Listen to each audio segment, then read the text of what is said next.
అడుగుపెట్టి మాతో మాట్లాడమని ప్రార్థన చేస్తున్నాను. అద్భుతమైన నీ వాక్కును విడుదల చేయండి.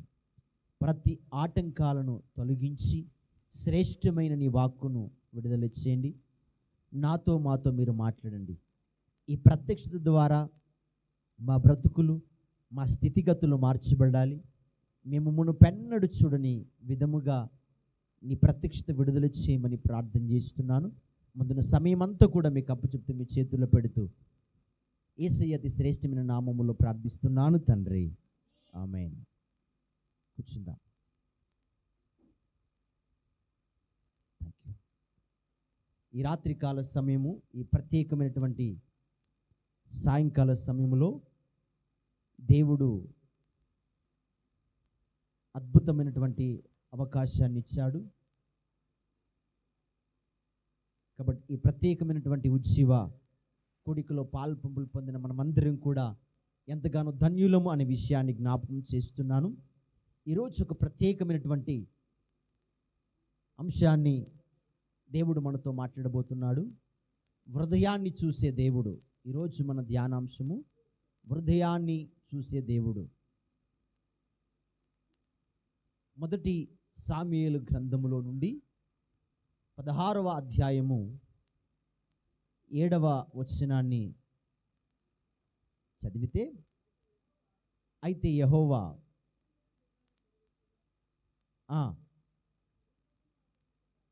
అతని రూపమును అతని ఎత్తును లక్ష్యపెట్టకుము, మనుషులు లక్ష్యపెట్టు వాటిని యెహోవా లక్ష్యపెట్టడు. నేను అతన్ని త్రోసివేసి ఉన్నాను. మనుషులు పైరూపాన్ని లక్ష్యపెట్టుదురు కానీ యెహోవా హృదయమును లక్ష్యపెట్టును. హల్లెలూయా. మనుషులు మన ముఖాన్ని చూస్తారు, మనుషులు మన మాటలను చూస్తారు, మనుషులు మన వస్త్రాలను చూస్తారు, మనుషులు మన స్థాయి ఏంటో చూస్తారు, మనుషులు మన ఆస్తిపాస్తులను చూస్తారు, మనుషులు మనము చేసే పనులను చూస్తారు. కానీ మనము ఆరాధించే దేవుడు, మనము ఘనపరిచే దేవుడు మన హృదయాన్ని చూసే దేవుడు ఆయన. హల్లెలూయా. ఆయన మన హృదయాన్ని చూస్తాడు. ఆయన పైరూపాన్ని చూసే దేవుడు కాదు. నీకు ఏముందో, ఏమి లేదో, నువ్వేమి కలిగి ఉన్నావో, నువ్వేం చేస్తున్నావో అది చూసే దేవుడు కాదు. కానీ నీ హృదయాన్ని చూసే దేవుడు ఆయన. నీ హృదయాన్ని చూస్తాడు. నీ పని ఇంపార్టెంట్ కాదు దేవునికి, నీ పైరూపము ఇంపార్టెంట్ కాదు దేవునికి, నీ వస్త్రాలు ఇంపార్టెంట్ కాదు దేవునికి, కానీ నీ హృదయము దేవునికి చాలా అవసరము. హల్లెలూయా. ఆయన నీ హృదయాన్ని చూస్తాడు. అయితే మొదటిగా ఎందుకు దేవుడు మన హృదయాన్ని చూస్తాడు చూద్దాం. మొదటిగా దేవుడు ఎందుకు మన హృదయాన్ని చూస్తాడు అని అంటే, దాంట్లో నెంబర్ 1, మొట్టమొదటిగా హృదయము మన అసలైన స్వభావాన్ని తెలియచేస్తుందట. చూడండి, సామెతల గ్రంథం 4వ అధ్యాయము 23వ వచనం. త్వరగా నాకు చదివి సహకరించాలి. 4వ అధ్యాయం 23వ వచనం. నీ హృదయములో నుండి జీవద్వారలు బయలుదేరు. ఇక్కడ ఏమంటున్నాడంటే, నీ హృదయములో నుండి ఏం బయలుదేరుతాయట? జీవధారలు బయలుదేరును. కాబట్టి అన్నిటికంటే ముఖ్యముగా నీ హృదయమును భద్రముగా కాపాడుకొనుమంటాడు. నీ హృదయములో నుంచి జీవధారలు బయలుదేరుతాయి. కాబట్టి నీ హృదయాన్ని అలక్షించేయకొని అంటాడు. భద్రముగా దాన్ని కాపాడుకో అని అంటాడు.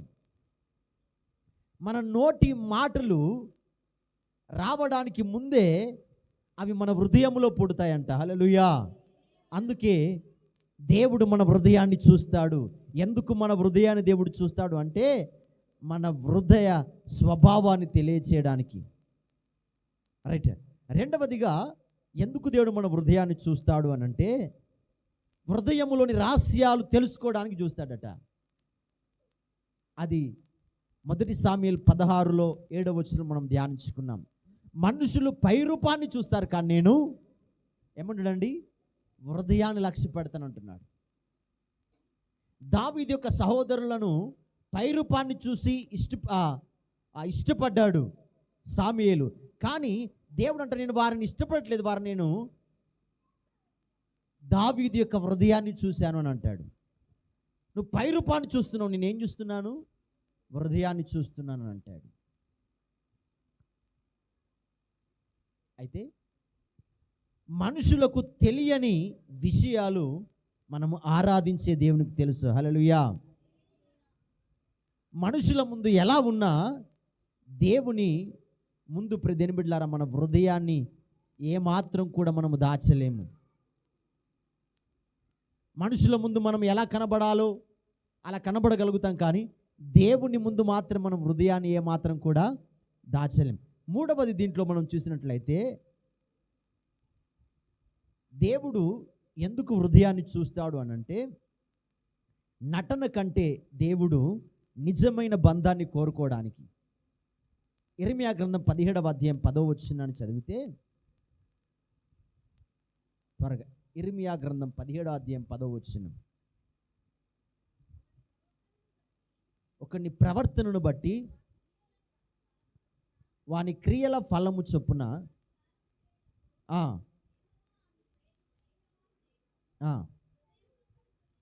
రైట్, ఇక్కడ వాని క్రియలను బట్టి దేవుడు ఏం చేస్తాడట, ప్రతిఫలం ఇస్తాడట. అందుకని దేవుని దగ్గర నటనకు స్థానం లేదు.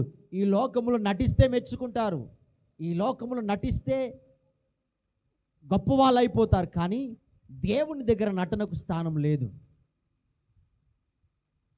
మనం మనుషులను మోసం చేయొచ్చు, కానీ దేవుణ్ణి ఏమాత్రము కూడా ఎప్పుడు మనం మోసం చేయలేం.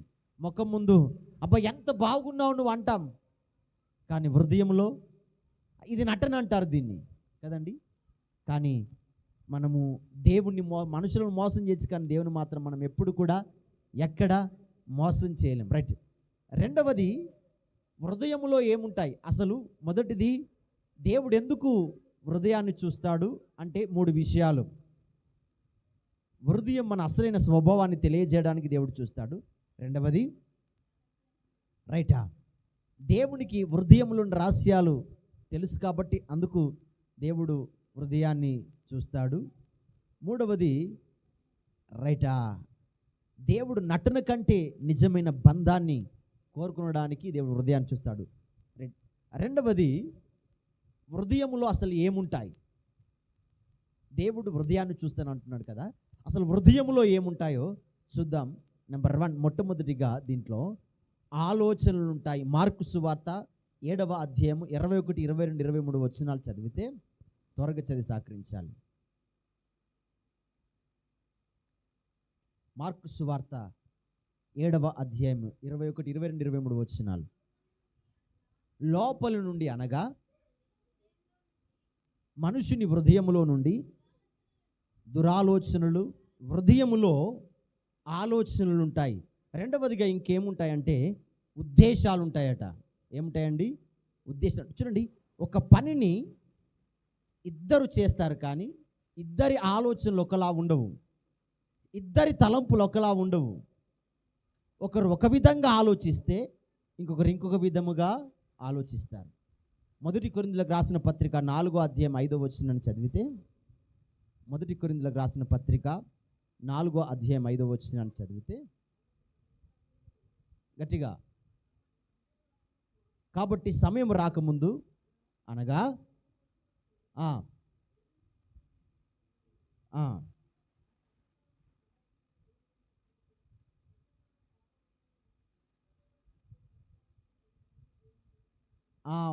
హృదయములో ఆలోచన, ఉద్దేశాలు, ఒక్కొక్కరికి ఒక ఉద్దేశాలు కలిగి ఉన్నాయి, ఒక్కొక్కరికి ఆలోచనలు కలిగి ఉన్నాయి అని అంటున్నారు.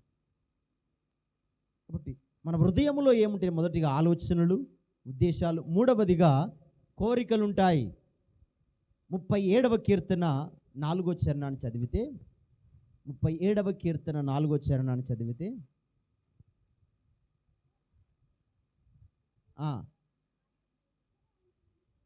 రైట్స్. అంటే హృదయములో కోరికలు ఉంటాయని అంటున్నాడు. నాలుగవదిగా ఇంకేముంటంటే ప్రేమ ఉంటుంది. మత్తయి సువార్త 22వ అధ్యాయం 37వ వచనం.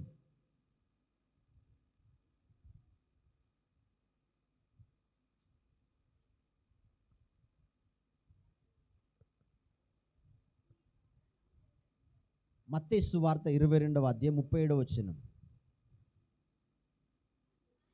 అందుకాయన నీ పూర్ణ హృదయముతోనూ, నీ పూర్ణ ఆత్మతోనూ, నీ పూర్ణ మనసుతోనూ నీ దేవుడైన ప్రభువును ప్రేమింపవలెను. అందుకనే దేవుడు దీన్ని మనకు ఆజ్ఞగా ఇచ్చాడు. కాబట్టి హృదయములో ప్రేమ ఉంటుంది. ఏముంటాయంటే ప్రేమ ఉంటుంది, ఉండాలి. దేవుని ప్రేమ మన హృదయంలో ఉండాలి. లోకంలో చాలా ప్రేమలు ఉన్నాయి, కానీ నిజమైన ప్రేమ అది దేవుని యొద్ద మనకు దొరుకుతుంది. దేవుని యొద్ద మనం పొందుకోగలుగుతాం. హల్లెలూయా. కాబట్టి దేవుని ప్రేమ ఎవరిలో ఉంటుందో దేని బిడ్డలారా, దేవుడు వారిని దీవెనలతో, ఆశీర్వాదాలతో, మేలులతో నింపుతాడనే విషయాన్ని జ్ఞాపకం చేస్తున్నాను. ఒక వ్యక్తి బాగా ధనవంతుడు. ఆ వ్యక్తిని ముగ్గురు ప్రేమిస్తున్నారట. ముగ్గురు స్త్రీలు ప్రేమిస్తున్నారు. వివాహము చేసుకోవాలని వారు ముగ్గురు ఆశపడుతున్నారు.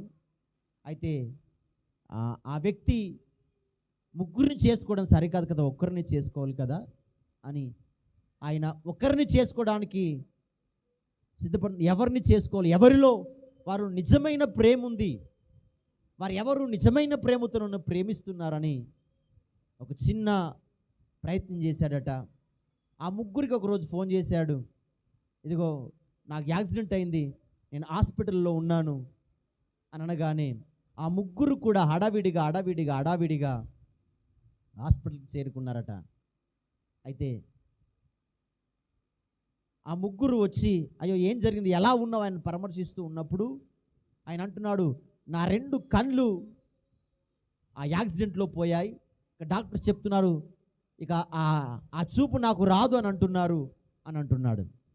అనగానే దాంట్లో ఆ ముగ్గురు స్త్రీలలో ఒకరు అంటున్నా, అయ్యో నేను వివాహం చేసుకుందాం అనుకున్నాను, నేను ఎంతగానో ప్రేమించాను, ఇలా జరిగింది ఏంటి, నిన్ను చేసుకుంటే నా జీవితం ఏంటి అని ఆ వ్యక్తి ఆయన్ని విడిచిపెట్టి వెళ్ళిపోయింది. ఇంకొక స్త్రీ కూడా అలాగే వెళ్ళిపోయింది. కానీ ఒక స్త్రీ,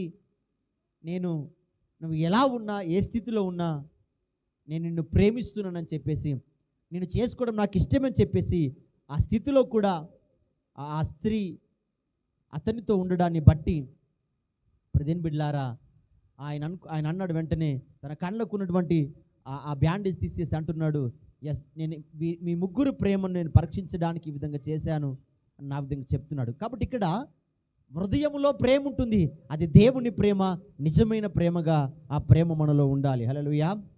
5వదిగా ఇంకా ఏముంటాయంటే హృదయములో పాపము ఉంటుంది. ఏముంటుందండి? పాపం ఉంటుంది.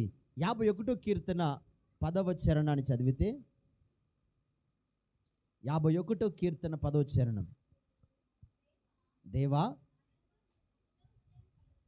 నా యందు శుద్ధ హృదయం కలగజేయమంటే నా హృదయాన్ని శుద్ధి చేయమంటున్నాడు. అంటే హృదయంలో ఏముంది? పాపం ఉంది. హృదయంలో పాపం ఉంది కాబట్టి శుద్ధి చేయి అని అంటున్నాడు. హృదయాన్ని శుద్ధి చేయండి కాబట్టి హృదయంలో పాపం ఉంటుంది. ఆలోచనలు ఉంటాయి, ఉద్దేశాలు ఉంటాయి, కోరికలు ఉంటాయి, ప్రేమ ఉంటుంది, పాపము కూడా హృదయంలో ఉంటుంది. రైట్. 3వదిగా మనం ఎలాంటి హృదయాన్ని కలిగి ఉండాలి? దేవుడు హృదయాన్ని చూస్తున్నాడు కదా, మనం ఎలాంటి హృదయాన్ని కలిగి ఉండాలో చూద్దాం. కొన్ని విషయాలు మేము ముందు పెడతాను. నెంబర్ 1, మొట్టమొదటిగా శుద్ధమైన హృదయాన్ని కలిగి ఉండాలి. మత్తయి సువార్త 5వ అధ్యాయము 8వ వచనం, హృదయ శుద్ధి గలవారు ధన్యులు, వారు దేవుని చూస్తారు. హల్లెలూయా. అందుకనే మనము హృదయమును శుద్ధి చేసుకోవాలి. శుద్ధ హృదయం కలిగి ఉండాలి. నిత్యం మన హృదయాన్ని శుద్ధి చేసుకోవాలి. నిత్యం హృదయాన్ని శుద్ధి చేసుకోవాలి. ఏదో రకంగా, ఏదో విధంగా మన హృదయము పాపముతో నిండి ఉంటుంది కాబట్టి మన హృదయాన్ని మనం ఏం చేసుకోవాలి? శుద్ధి చేసుకోవాలా. కాబట్టి ఇలాంటి హృదయం కలిగి ఉండాలంటే శుద్ధ హృదయం కలిగి ఉండాలి. హల్లెలూయా. నెంబర్ 2, ఎలాంటి హృదయం కలిగి ఉండాలి అంటే వినయమైన హృదయాన్ని కలిగి ఉండాలి. 51వ కీర్తన 17వ చరణాన్ని చదివితే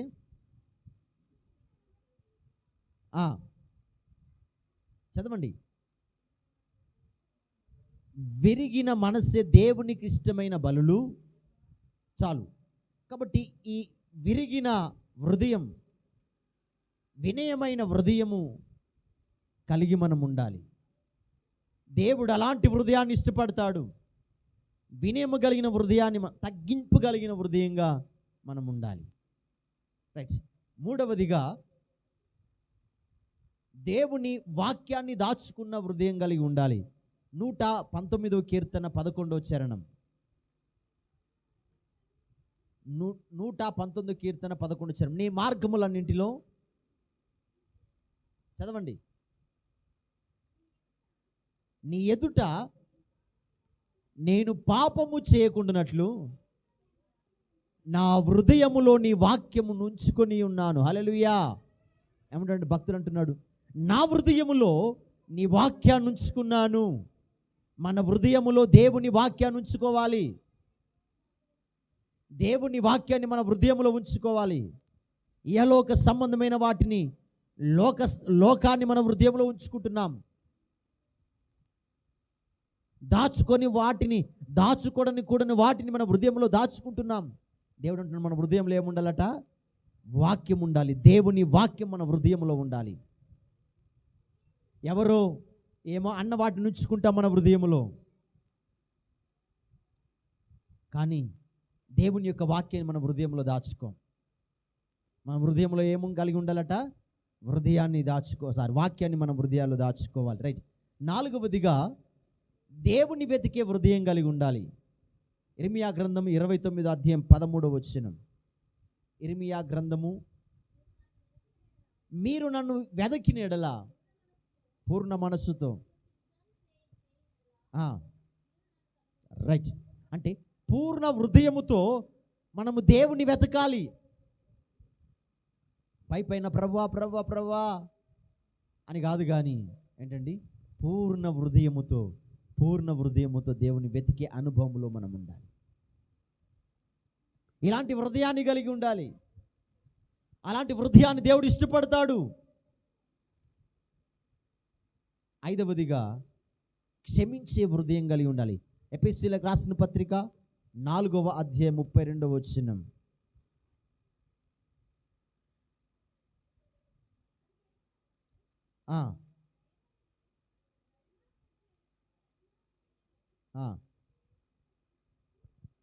చదవండి.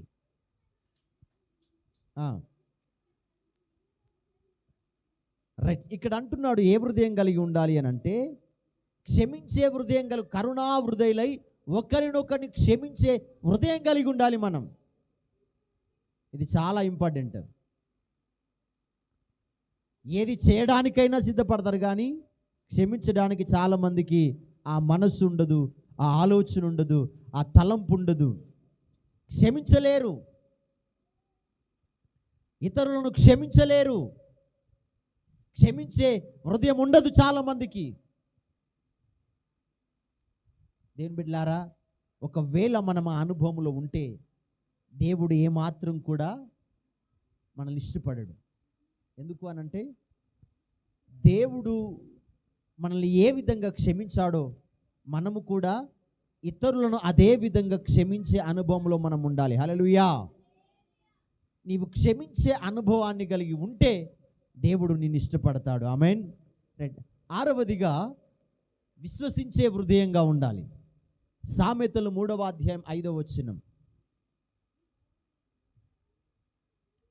సామెతలు 3వ అధ్యాయం 5వ వచనం.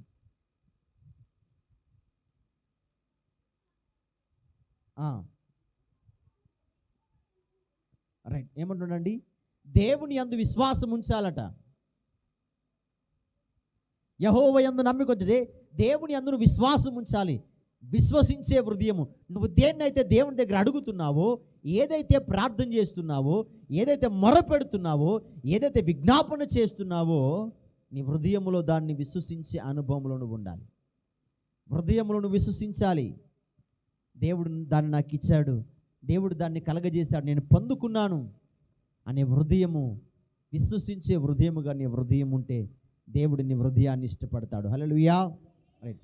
4వదిగా దావీదు హృదయాన్ని దేవుడు ఎందుకు ఇష్టపడ్డాడు? దావీదు హృదయమే దేవుడికి ఎందుకు నచ్చింది? 4వదిగా కదా, 1 సామ్యుయేలు గ్రంథములో మనం ధ్యానించుకున్నాం కదా, దావీదు హృదయం ఎందుకు దేవునికి నచ్చింది?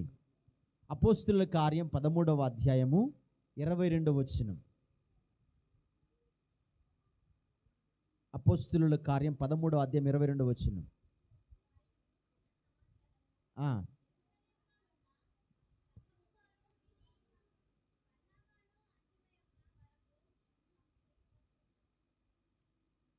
పదమూడు 22.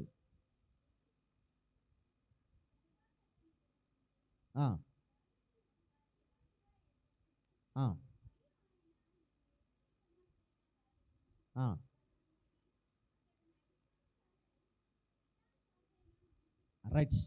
ఇక్కడ దావీదు హృదయం ఎందుకు దేవుడు ఇష్టపడ్డాడు, దేవునికి నచ్చింది అని అంటే, ఇక్కడ అంటున్నాడు అతని హృదయం అట ఏంటండి, దేవునికి ఇష్టానుసారుడైన మనుషుడట. హల్లెలూయా. అంటే నా హృదయానుసారుడైన దావీదు అని అంటాడు. ఇక్కడ దావీదు నా హృదయానుసారుడు అని అంటాడు. అంటే అతడు నా చిత్తమంతా నెరవేర్చువాడు అని అర్థం. దేవుని చిత్తం ఏమై ఉందో దాన్ని దావీదు నెరవేరుస్తాడు. అందుకనే నా హృదయానుసారుడైన దావీదు అని అంటున్నాడు. దేవుని హృదయంలో ఏముందో దావీదు దాన్ని నెరవేరుస్తున్నాడు. హల్లెలూయా. నీవు నేను దేని బిడ్డలారా, దేవుని హృదయంలో ఏముందో దాన్ని నెరవేర్చే అనుభవంలో మనం ఉండాలి. దేవుని చిత్తమేదో దాన్ని నెరవేర్చాలి. దేవుని మనస్సులో ఏముందో దాన్ని నెరవేర్చాలి. అసలు దావీదు ఎందుకు నచ్చిందంటే ఈ కారణం చెప్పి, ఇంకా చాలా ఉన్నాయి దావీదు హృదయాన్ని దేవుడు ఇష్టపడడానికి. ఎందుకంటే చూద్దాం. మొదటిగా తప్పు తెలిసినప్పుడు ఒప్పుకున్నాడు దావీదు. ఏందండి? మొదటిగా తప్పు తెలిసినప్పుడు ఒప్పుకున్నాడు. తాను ఏ పొరపాటు అయితే చేశాడో తనకు తెలియదు, నేను తప్పు చేశాను, పొరపాటు చేశానని. ఎప్పుడైతే తెలిసిందో ఒప్పుకున్నాడు. ప్రభువా, నేను పాపినయ్యా, నేను దోషినయ్యా, నా పాపం నా ఎదుట కనబడుతుందయ్యా అని పశ్చాత్తాపడ్డాడు, ఒప్పుకున్నాడు. ఎస్, నేను పాపిని, నేను తప్పు చేశానని ఒప్పుకున్నాడు. కానీ మనం ఒప్పుకునే అనుభవంలో ఉండం. దేవుడు నీ హృదయాన్ని ఇష్టపడాలి అంటే మనలో ఏముండాలండి? తప్పును ఒప్పుకునే అనుభవంలో ఉండాలి. హల్లెలూయా. రెండవదిగా దేవుని సన్నిధికి తిరిగి వచ్చాడు ఆయన. ఇలాంటి స్థితులైన పరిస్థితులైన దేవుని అంటే తన పొరపాటు తెలిసిన తర్వాత దేవుని సన్నిధి తిరిగి వచ్చి అక్కడ విజ్ఞాపన చేస్తున్నాడు. నేను ఇంతటి పాపిని, ఇంతటి దోషిని అని దేవుని సన్నిధికి తిరిగి వచ్చాడు ఆయన. అంటే తాను దేవుని సన్నిధికి దూరం అయ్యాడు, పాపం చేసి మరలా దాన్ని పొందుకున్నాడు, తిరిగి వచ్చాడు దేవుని సన్నిధికి. మనలో కూడా అనుభవం ఉండాలి. దేవుని సన్నిధి మనం తిరిగి పొందుకోవాలి. దేవుడు అప్పుడు మన హృదయాన్ని ఇష్టపడతాడు. హల్లెలూయా. మూడవదిగా దేవుని మాటను గౌరవించాడు. దేవుడు ఏదైతే చెప్పాడో ఆ మాటకు శిరస్సు వహించాడు, దాన్ని గౌరవించాడు దావీదు. అందుకనే దావీదు హృదయాన్ని దేవుడు ఇష్టపడుతున్నాడు. హల్లెలూయా. మనము దేవుని యొక్క వాక్యాన్ని, దేవుని మాటలను పెడిచోని పెడతాం కొన్నిసార్లు. వాటిని గౌరవించినట్టే మనం దేవుడు ఏదైతే చెప్తున్నాడో ఆ మాట నువ్వు తూచా తప్పకుండా పాటిస్తే, వింటే నువ్వు దేవుని మాటను గౌరవిస్తున్నట్టే. హల్లెలూయా. కాబట్టి ఇప్పుడు దేని బిడ్డలారా, మనము దేవుని మాటను గౌరవించే అనుభవంలో ఉందాం. దేవుని సంఘానికి కొన్ని నియమ నిబంధనలు ఉన్నాయి. నువ్వు వాటిని పాటిస్తే 90% నువ్వు దేవుని మాటను గౌరవిస్తున్నట్టే. హల్లెలూయా. అది లేకుండా నా ఇష్టం వచ్చినట్టుగా నేను బ్రతుకుతాను, నా ఇష్టం వచ్చినట్టుగా నేను జీవిస్తాను అని అంటే నువ్వు దేవుని మాటని ఏమాత్రం కూడా గౌరవిస్తున్నట్టు కాదు. కాబట్టి దేవుడు కొన్ని నియమ నిబంధనలు ఇచ్చాడు సంఘం ద్వారా నీకు. ఆ నియమ నిబంధనలు నువ్వు పాటిస్తే నువ్వు దేవుణ్ణి గౌరవిస్తున్నట్టే. హల్లెలూయా. 4వదిగా దేవునిపై ఆధారపడ్డాడు దావీదు. ఏనండి, దేవునిపై ఆధారపడ్డాడు. మనము దేవునిపై ఆధారపడాలి ప్రతి పరిస్థితిలో. ఏంటండి, దేవునిపై ఆధారపడాలి. నేనే వెళ్ళి చేస్తాను, నా ద్వారానే జరిగింది అని కాదు. కానీ గొలియాతును చంపడానికి ఏంటండి అంటాడు, యుద్ధం యెహోవాది అని అంటాడు కదండి. ఏది చేసినా, ఏది జరిగించిన దావీదు సంపూర్ణంగా దేవునిపై ఆధారపడ్డాడు. హల్లెలూయా. మనకు కూడా అనుభవం ఉండాలి. నీవు, నేను, మనము దేవునిపై ఆధారపడే అనుభవం ఉండాలి. మనుషుల మీద ఆధారపడొద్దు, బలం మీద ఆధారపడొద్దు, ఆయుధాల మీద ఆధారపడడం కాదు, బుద్ధి జ్ఞానం మీద ఆధారపడడం కాదు. కానీ మనము దేవుని పైన ఆధారపడే అనుభవం ఉంటే దేవుడు ఖచ్చితంగా మనల్ని ఇష్టపడతాడు. హల్లెలూయా. 5వదిగా దేవుని చిత్తాన్ని కోరుకున్నాడు దావీదు. మనము కూడా దేవుని చిత్తం ఏదో దాన్నే కోరుకోవాలి. నా చిత్తం కాదు, నా ఇష్టం కాదు, నా ఆలోచన కాదు, దేవుని చిత్తం ఏదో అదే కోరుకోవాలి. దేవుని చిత్తం ఏంటి? దేవుని చిత్తం ఏంటి అంటే, దేవుడు మనకి ఏదైతే చెప్తున్నాడో దాన్ని చేయడము దేవుని చిత్తం. కానీ చాలామంది నా ఇష్టమే జరగాలి, నా ఇష్టమే కావాలి అన్న అనుభవంలో ఉంటాం. మనం ఎప్పుడు కూడా అనుభవంలో ఉండకూడదు. దేవుని చిత్తాన్నే కోరుకున్నాడు దావీదు. అందుకని ఆయన సింహాసనాన్ని పైన దేవుడు కూర్చోబెట్టాడు. ప్రదేన్ బిడ్లారా, మనము దేవుని చిత్తాన్ని కోరుకోకపోతే దేవుడు మనల్ని ఆయన ఎప్పుడు కూడా హెచ్చించడనే విషయాన్ని జ్ఞాపకం చేస్తున్నాను. కాబట్టి దేవుని చిత్తాన్ని కలిగి మనం ఉందాం, దేవుని చిత్తాన్ని మనం కోరుకుందాం. దేవుని చిత్తం ఏంటి అంటే, ప్రతిరోజు మనం ప్రార్థన చేసుకోవాలి, ప్రతిరోజు దేవుని యందు భయభక్తి కలిగి ఉండాలి, ప్రతిరోజు దేవుని యందు విశ్వాసం కలిగి ఉండాలి, ప్రతి వారం మందిరానికి రావాలి, ప్రతి సంఘ నియమ నిబంధనలు పాటించాలి. ఇది దేవుని చిత్తం. దేవుని చిత్తాన్ని పాటించడం ఇది, దేవుని చిత్తం కోరుకోవడం ఇది. ఈ అనుభవంలో ఉండకుండా ఏదో చేస్తే దేవుని చిత్తం అని అంటే కాదది. కాబట్టి దావీదు దేవుని చిత్తాన్ని కోరుకున్నాడు. అదేవిధంగా మనము కూడా దేవుని చిత్తాన్ని కోరుకునే అనుభవంలో మనం ఉందాం. హల్లెలూయా. రైట్. 5వదిగా మన హృదయాన్ని ఎలా కాపాడుకోవాలి? దేవుడు హృదయాన్ని చూడాలి అని అంటే, దేవుడు మన హృదయాన్ని చూడాలి, మన హృదయాన్ని కాపాడుకోవాలి. ఎలా కాపాడుకుంటాం మన హృదయాన్ని? చూద్దాం. నెంబర్ 1, 119వ కీర్తన 11వ చరణం.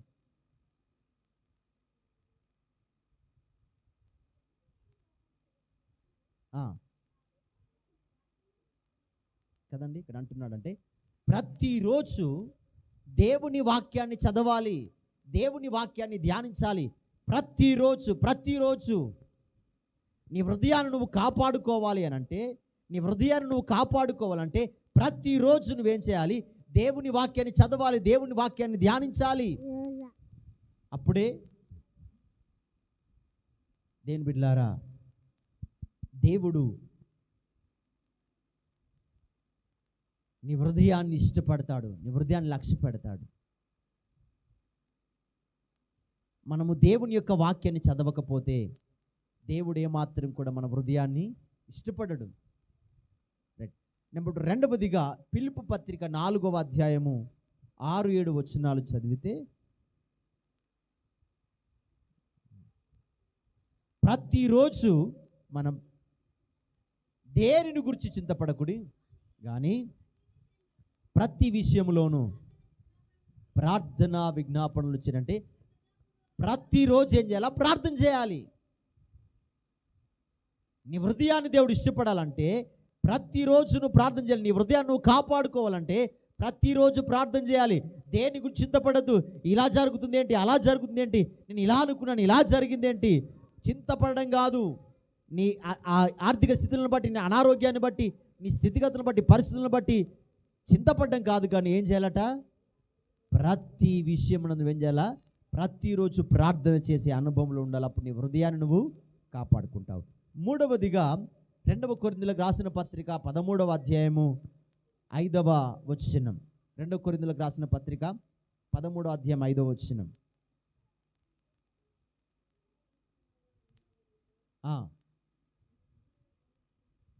రైట్. ఇక్కడ ఏమంటాడంటే నీ హృదయాన్ని పరిశీలించుకోవాలి. ప్రతి నిత్యం ఏం చేయాలా, నీ హృదయాన్ని పరిశీలించుకోవాలి. ఎస్, నా హృదయము దేవునికి అనుకూలంగా ఉందా లేదా, దేవుడు ఇష్టపడే విధంగా ఉందా లేదా, నా హృదయంలో ఏముంది, నా హృదయంలో నేను ఏం కలిగి ఉన్నాను, ఏం దాచుకుంటున్నాను, నా హృదయంలో దేన్ని ఉంచుకుంటున్నాను నేను అని నీ హృదయాన్ని నువ్వు నిత్యం ఏం చేసుకోవాలా, పరిశీలించుకోవాలి. ఇలా నీ హృదయాన్ని నువ్వు కాపాడుకోవాలి. 4వదిగా కొలస్సీ పత్రిక 3వ అధ్యాయం 13వ వచనం.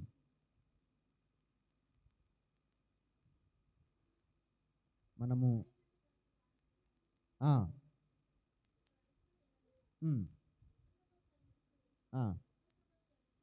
మనం ధ్యానించుకున్నాం. ఏమన్నా ఒక్కరినొక్కరిని మనము అంటే ప్రతిరోజు క్షమించాలి. ఏంటండి, మన ఎడల ఎవరైనా తప్పు చేస్తే పొరపడితే మనం ఏం చేయాలట, ప్రతిరోజు క్షమించాలి, ప్రతిరోజు క్షమించాలి, ప్రతిరోజు క్షమించాలి. అప్పుడు మన హృదయాన్ని మనం కాపాడుకుంటాం. క్షమించకపోతే మన హృదయంలో ఏదైనా పెట్టుకుంటే ఏంటండి, మన హృదయాన్ని మనము కాపాడుకోలేము. నీ హృదయము కాపాడుకోవాలి. నీ హృదయాన్ని దేవుడు ఇష్టపడాలంటే ప్రతిరోజు మనం ఏం చేయాలా, క్షమిస్తూనే ఉండాలి. ప్రభువా, సహోదరుని నేను క్షమిస్తున్నాను, ఆ సహోదరుని నేను క్షమిస్తున్నాను, నా ఇంటి వారిని క్షమిస్తున్నాను, నా పగవారిని క్షమిస్తున్నాను, నా ఇరుగు పొరుగు వారిని నేను క్షమిస్తున్నాను, నా ఎడ పొరపాటు చేసిన వారిని నేను క్షమిస్తున్నానని నువ్వు నిత్యము క్షమా హృదయము కలిగిన వ్యక్తిగా నువ్వు ఉండాలి. క్షమించాలి. 5వదిగా 1 పేతురు పత్రిక 1వ అధ్యాయము 15-16 వచనాలు. 1 పేతురు పత్రిక 1వ అధ్యాయము 15-16 వచనాలు.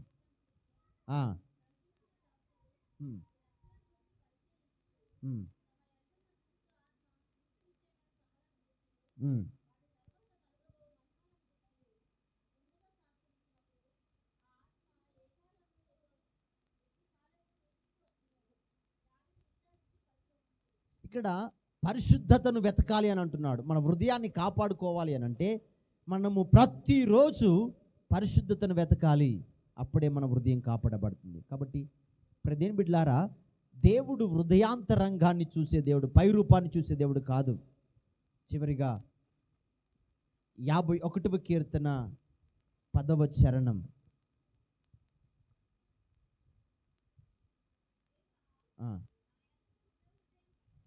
రైట్, చాలమ్మా. దేవుడు మనల్ని ఇష్టపడాలి అని అంటే శుద్ధ హృదయం చాలా అవసరం. దేవుడు మన హృదయాన్ని కోరుకోవాలంటే శుద్ధి చేయబడ్డ హృదయంగా ఉండాలి. ప్రతి నిత్యము, ప్రతి దినము శుద్ధ హృదయం కలిగి మనం ఉందాం. దేవుడు మన హృదయాన్ని ఇష్టపడతాడు. దేని బిడ్డలారా, శుద్ధ హృదయం కలిగి మనం ఉండకపోతే దేవుడు ఏమాత్రం కూడా మన హృదయాన్ని ఇష్టపడడు. మత్తయి సువార్తలో మనం ధ్యానించుకునే హృదయ శుద్ధి గల వారు ధన్యులు వారు. కాబట్టి శుద్ధ హృదయం నాలో కలగచే ప్రభువా, అనందరం కూడా సిద్ధపడదాం.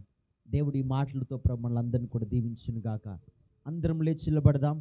Thank you Jesus, thank you lord, thank you lord, thank you holy spirit.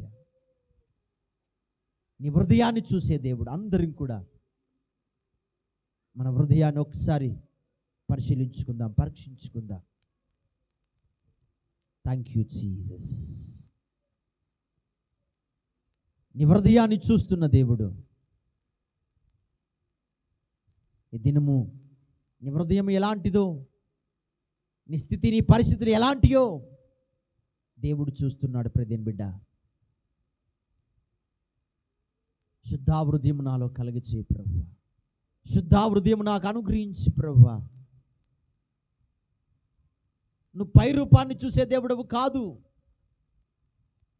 నా హృదయంలో ఏముందో, ఏ వేదన కలిగి ఉన్నానో, ఏ దోషం, ఏ పాపం, ఏ దుఃఖము కలిగి ఉన్నాను నువ్వు చూస్తున్నావు. ఎదుటి వారి పట్ల నేను ఏ ఆలోచన కలిగిన నువ్వు చూస్తున్నావు. కానీ హృదయాన్ని చూసే దేవుడవు నువ్వు, పై రూపాన్ని చూసేవాడవు కాదయ్యా. Thank you Jesus. నా హృదయాన్ని చూసి నాయన నన్ను ఇష్టపడతానంటున్నావు, నా యందు లక్ష్యం ఉంచుతానంటున్నావు. నన్ను చూడు ప్రభువా, నా పరిస్థితులను, నా స్థితిగతులను చూడు ఒకసారి. ప్రియదేని బిడ్డ, నీ హృదయంలో ఏ ఆలోచనతో వచ్చావు, నీ హృదయంలో ఏ తలంపుతో ఉన్నావో దేవుడు నీ హృదయాన్ని చూస్తున్నాడు.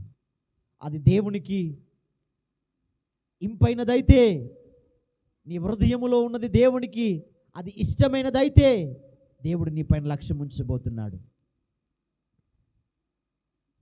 నీ పట్ల ఆయన ప్రతి ఆలోచన నెరవేర్చబోతున్నాడు. ఆయన ప్రతి తలంపులను నెరవేర్చబోతున్నాడు. నువ్వు తలపెట్టే ప్రతి కార్యాన్ని ఆయన సఫలపరచబోతున్నాడు. Thank you Jesus. Thank you lord. Thank you lord. Holy spirit, పరిశుద్ధాత్ముడా నాయనా, ఒక్కొక్కరిని మీరు దర్శించండి అయ్యా. ఒక్కొక్కరిని మీరు దర్శించండి. నీ ఆత్మ ఫలముతో నింపండి. నీవు ఇష్టపడే హృదయంగా బిడ్డల హృదయాన్ని చేయండి. In the name of Jesus. నీ కృపను ప్రతి ఒక్కరు పొందుకోవాలి. తండ్రి నీకు వందనాలు. ఈ దినము మీరు మాతో మాట్లాడిన విధానాన్ని బట్టి వందనాలు, స్తోత్రాలు తెలియజేస్తూ, క్షమించే హృదయముగా నా హృదయం ఉండాలి, శుద్ధి చేసుకునే హృదయంగా నా హృదయం ఉండాలి, పాపాలు ఒప్పుకునే హృదయంగా నా హృదయం ఉండాలి, నీ వాక్యాన్ని దాచుకునే హృదయముగా నా హృదయం ఉండాలి. అటు విధముగా మా హృదయాన్ని సిద్ధపరిచి మీ నామానికి మేము హెచ్చరించుకుని ఈ మాట చేత ప్రతి ఒక్కరు హృదయాన్ని నింపమని ప్రార్థన చేస్తున్నాను. వీళ్ళు ఏ హృదయంతో నీ సన్నిధికి వచ్చారో, వీళ్ళు ఎంత వ్యాధులతో ఉన్నారు, ఎంత దుఃఖముతో ఉన్నారు, ప్రభువా నా ప్రార్థన ఆలకించువా అని హృదయములో కన్నీరుమున ఏడుస్తున్న బిడ్డలు ఉన్నారు. వీళ్ళని దర్శించి నీ కృపతో నింపండి. వారి కన్నీరును తొడవండి, వారి వ్యాధులను తొలగించండి, వారి దుఃఖాన్ని సంతోషకరంగా మీరు మార్చండి అయ్యా.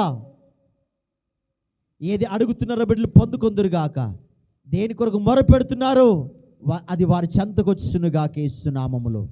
తండ్రి, మా ప్రార్థన అంతా మీరు ఆలకించి నాయన మీరు జరిగించినందుకు వందనాలు తెలియజేస్తూ యేసుక్రీస్తు దివ్యమైన శక్తి కలిగిన శ్రేష్టమైన నామములో ప్రార్థిస్తున్నాను తండ్రి. మన తండ్రి అయిన దేవుని ప్రేమ, యేసుక్రీస్తు ప్రభుల వారి కృప, పరిశుద్ధాత్మ యొక్క అన్యోన్య సహవాసము మొదలుకొని నేను రాకడ ప్రాంతం వరకు మనకు అందరికీ తోడుగా నీడగా ఉండి దీవెనలతో మేలుతో నింపి ఆయన ఇష్టపడే హృదయముగా మన హృదయం ఉండునుగాక.